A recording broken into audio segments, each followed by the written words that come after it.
আসসালামু আলাইকুম। শিক্ষার্থীরা তোমাদের জন্য আজকে হচ্ছে আমাদের lecture 3 continuity chapter, chapter number 2 এর বি, তিতাস প্রকাশনীর বই ক্যালকুলাস 1, বিএসসি ম্যাথ ফার্স্ট ইয়ারের স্টুডেন্টদের জন্য। তো দেখো, আমাদের একটা ফাংশন এখানে ইভালুয়েট করে দিয়েছে বা ফাংশন ডিফাইন করে দিয়েছে। সেটা হচ্ছে the real function F is given by, মানে একটা ফাংশন তোমাকে ডিফাইন করে দিয়েছে। সেই ফাংশনটা হচ্ছে fx ইকুয়ালস টু ফাংশনের ভ্যালুটা, ফাংশনের যে ভ্যালু fx এর ভ্যালু বলে দিয়েছে x square minus 4 divide by x minus 2 হবে যখন x এর value is not equals to 2। X এর ভ্যালুটা যখন 2 না, অর্থাৎ 2 এর চাইতে কম অথবা বেশি, আর যদি ফাংশনের ভ্যালু মানে x ইকুয়ালস টু 2 হয়, অর্থাৎ ফাংশনের functional value x equals to 2 পয়েন্টে ভ্যালুটা হচ্ছে কত? 3। x ইকুয়ালস টু 2 পয়েন্টে ফাংশনের ফাংশনাল ভ্যালু হচ্ছে 3। ঠিক আছে, ওকে। আর ফাংশনাল ভ্যালু না, মানে 2 পয়েন্টে x ইকুয়ালস টু 2 পয়েন্টে ফাংশনাল ভ্যালু না হচ্ছে এত। তো এখন বলতেছে, তোমাকে ফাংশনটা বলে দিচ্ছে যে show that the function is discontinuous at x equals to 2 point.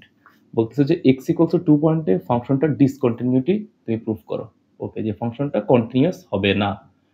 তো কন্টিনিউয়াস কখন হয় না আমরা জানি, ফাংশনটা ডিসকন্টিনিউয়াস তখনই হয় যখন ফাংশনাল ভ্যালুর সাথে রাইট হ্যান্ড সাইডের লিমিট এবং লেফট হ্যান্ড সাইডের লিমিটটা সমান হয় না। ঠিক আছে, তো এটা প্রথম প্রুফ করতে বলতেছে। আচ্ছা, তো প্রথমে চিন্তা করি, এরপরে বলতেছে যে define the function F in such a way.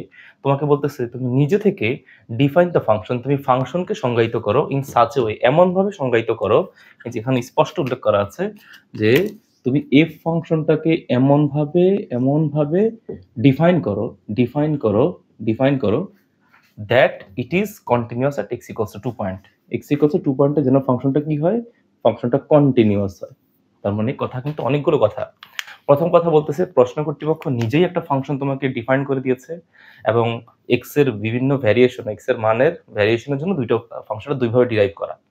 এখন প্রশ্ন কর্তৃপক্ষ বলে দিয়েছে যে তার প্রশ্নটা 2 পয়েন্টে ডিসকন্টিনিউয়াস।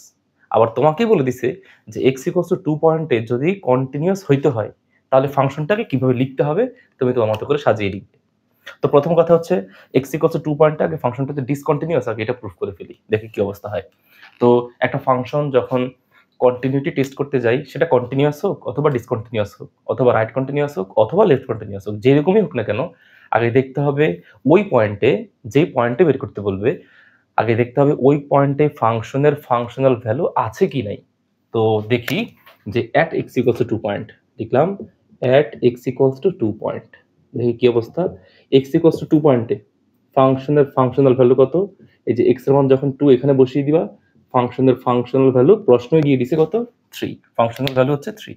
তার মানে ফাংশনের ফাংশনাল ভ্যালুটা এক্সিস্ট করে। ফাংশনের ফাংশনাল ভ্যালু এক্সিস্ট করা মানে হচ্ছে ফাংশনটা অত পয়েন্টে ডিফাইন্ড, সংজ্ঞায়িত।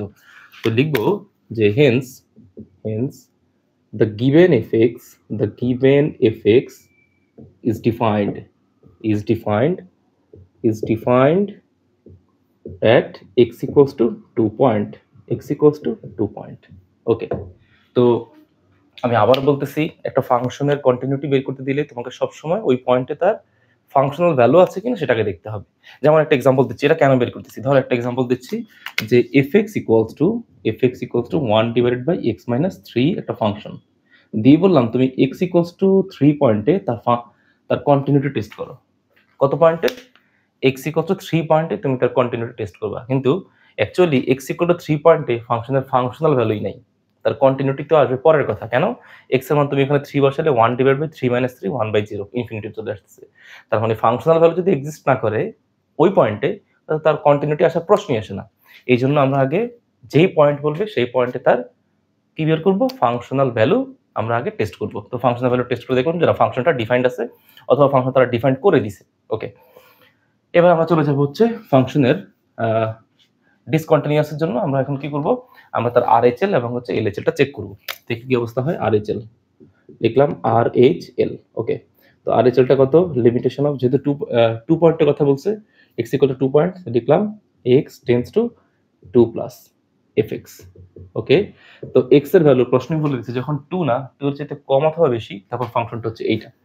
তো লিখলাম limitation of x tends to 2 plus, তাহলে ফাংশনটা কত? ফাংশনটা হচ্ছে x স্কোয়ার মাইনাস 4 ডিভাইড হচ্ছে x মাইনাস 2 x minus 2। তো এখন আমি তো বুঝতে পারতেছি যে x এর মান যদি 2 এখানে বসাই দিই, যেহেতু 2 প্লাস বলতেছে মানে 2 এর চেয়ে একটু বেশি বলতেছে, বাট তুমি যদি অ্যাকুরেট 2 বসাই তাহলে কাটাকাটি করলে এখানে 0 হয়ে যাবে, 0 দিয়ে এটাকে ভাগ করা যায় না।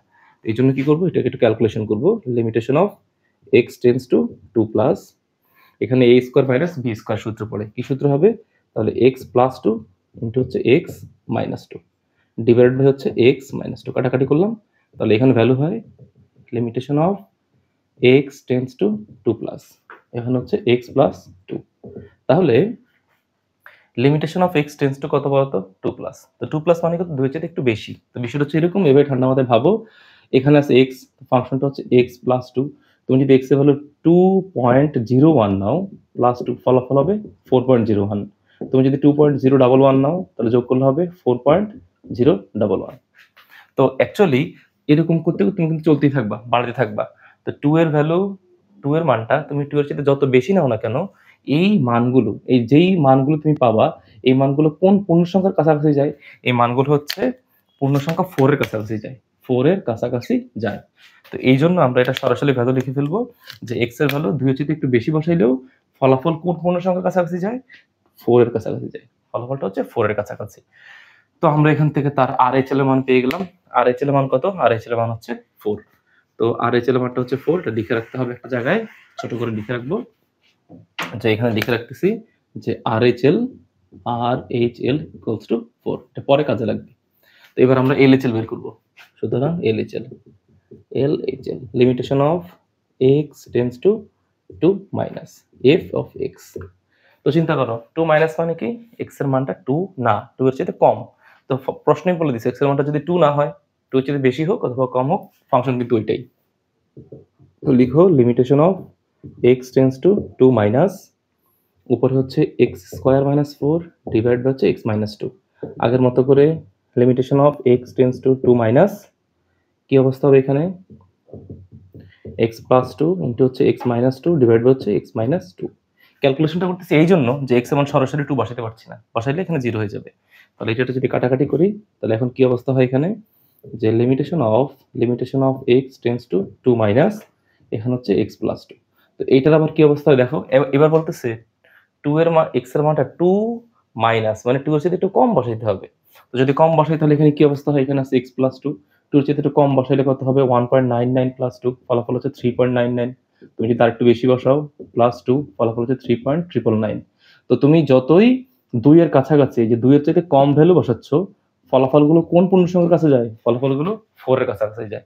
এই জন্য 4টা হচ্ছে x টেন্ডস টু 2 মাইনাসের লিমিটিং ভ্যালু, এটা হচ্ছে তার লিমিটিং ভ্যালু। কারণ তুমি 2 এর চেয়ে যত ছোট কম বসাও না কেন, মানগুলো অ্যাকচুয়ালি কোন পূর্ণ সংখ্যার কাছাকাছি, 4 এর কাছাকাছি।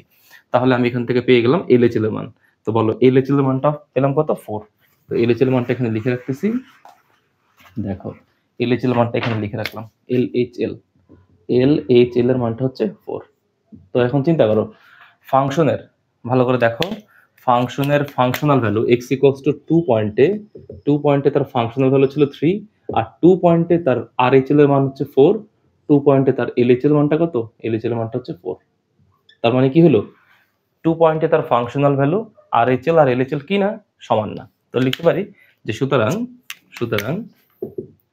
at x equals to 2 point, limitation of x tends to 2 plus f of x, এটা হচ্ছে RHL is equals to RHL আর হচ্ছে LHL টা সমান, that means limitation of x tends to 2 minus f of x is not equals to function of 2, কারণ function of 2 এর মধ্যে মান হচ্ছে 3, ফাংশন অফ 2 এ মান হচ্ছে 3, আর এখানে আর এখানে মান হচ্ছে কত করে, 4 করে। আমরা জানি কন্টিনিউটি হইতে গেলে ওই পয়েন্টে ফাংশনের ফাংশনাল ভ্যালু এবং ওই পয়েন্টে তার রাইট সাইডের লিমিট এবং লেফট সাইডের লিমিটটা কি হইতে হবে, সমান হইতে হবে। therefore the given f, এই যে f is discontinuous, say continuous না, is discontinuous at x equals to 2 point, ওকে। এই যে আমরা প্রথম অংশটা প্রুফ করে ফেললাম। আমাদের প্রশ্নের প্রথম অংশটা ঠিক এটাই ছিল, যে দেখাইতে বলতেছে ডিসকন্টিনিউয়াস প্রুফ করো কত পয়েন্টের জন্য, x equals to 2 পয়েন্টের জন্য। তো প্রশ্নের প্রথম অংশটা আমাদের প্রুফ হয়ে গেল, ওকে। এবার প্রশ্ন দ্বিতীয় অংশে আসতেছি। প্রশ্ন দ্বিতীয় অংশ বলতেছে define the function F in such a way. তুমি ফাংশনটাকে নিজের মতো করে ডিফাইন করবা এমন ভাবে that is continuous at x equals to 2, যেন ফাংশনটা এক্স ইকুয়াল টু 2 পয়েন্টে কন্টিনিউয়াস হয়। তো এক্স ইকুয়াল টু 2 পয়েন্টে কন্টিনিউয়াস হতে গেলে কি হতে হবে? 2 পয়েন্টে তার RHL এর মান, LHL এর মান এবং ফাংশন অফ 2 এর মান কত হইতে হবে? 4 হইতে হবে। ফাংশন অফ 2 এর মান কত হইতে হবে? 4 হইতে হবে। তার মানে তিনটা সমান হবে, তাই না? RHL আর LHL তো চেঞ্জ করতে পারবো না। RHL আর LHL মান যেহেতু সমান চলে আসছে, আমি যদি ফাংশনের 2 পয়েন্টে x ইকুয়ালস টু 2 পয়েন্টে ফাংশনের ফাংশনাল ভ্যালুটা 4 দেখাইতে পারি বা এভাবে ডিফাইন করতে পারি, তাহলে ফাংশনের কি হবে? ফাংশনাল ভ্যালু 2 পয়েন্টে RHL এবং LHL তিনটা সমান, দ্যাট মিন্স ফাংশনটা continuous at x equals to 2 point. তো আমি এখন লিখতে পারি, ওকে, আমি এখন লিখলাম ইফ উই ডিফাইন, লিখলাম ধরো যে if we define at x equals to 2 point function of 2 equals to 4। ধরো আমি লিখলাম 2 পয়েন্টে যদি ফাংশনটার ভ্যালু, এখানে তো ওরা দিয়ে দিয়েছে যে x equals to 2 পয়েন্টে ফাংশনাল ভ্যালু 3, আমি যদি 3 না লিখি, যদি লিখতে পারি 4, তাহলে কি অবস্থা হবে? Then limitation of x tends to 2 plus, অর্থাৎ হচ্ছে তার RHL is equals to limitation of x tends to 2 minus f of x, অর্থাৎ তার লেফট সাইডের লিমিট মানে লেফট রাইট সাইডের লিমিট অথবা RHL এবং হচ্ছে LHL দুইটা সমান, যেটা তো জানি আগে থেকে 4, এটা কার সমান হয়ে যাবে? ফাংশন অফ 2 এর সমান হয়ে যাবে। তখন কি হবে? ফাংশনটা কন্টিনিউয়াস হয়ে যাবে। সো উই রাইট, এখন ফাংশনটাকে নিজের মতো করে লিখবো। ওকে, তো কিভাবে লিখতে পারি? fx ইকুয়ালস টু, ফাংশনটার ভ্যালু হচ্ছে x square minus 4 divide by হচ্ছে x মাইনাস 2, এখানে হচ্ছে x is not equals to 2। এখন ঠিক আছে, বুঝলাম। তাহলে বলো ফাংশন অফ 2 এর মানটা কত লিখলাম? 4, তাহলে এখানে লিখে দাও 4 আর হচ্ছে x ইকুয়ালস টু 2। অর্থাৎ আমরা দেখাইলাম যে x ইকুয়ালস টু 2 পয়েন্টে ফাংশনের ফাংশনাল ভ্যালু কত? যদি 4 হয় তাহলে তো ফাংশনটা কি হবে? কন্টিনিউয়াস হবে, ফাংশনটা কন্টিনিউয়াস হবে। তো এই লাইন লেখার পরে এরপরে লিখে দিবা Haynes the function, the fx is continuous at x equals to 2 point। এই তো হয়ে গেল। তো এইভাবে ফাংশন তোমাকে যতই এরকম বানিয়ে দিক, তুমি তোমার মন মতো করে তুমি এটাকে ডিফাইন করতে পারবা। যত পয়েন্টে দিবে তত পয়েন্টে এটাকে দুই সাইডের কন্টিনিউটি মানে রাইট কন্টিনিউটি এবং রাইট কন্টিনিউটির সাথে ফাংশনাল ভ্যালু চেক আউট করে তুমি তাকে ডিফাইন করতে পারবা।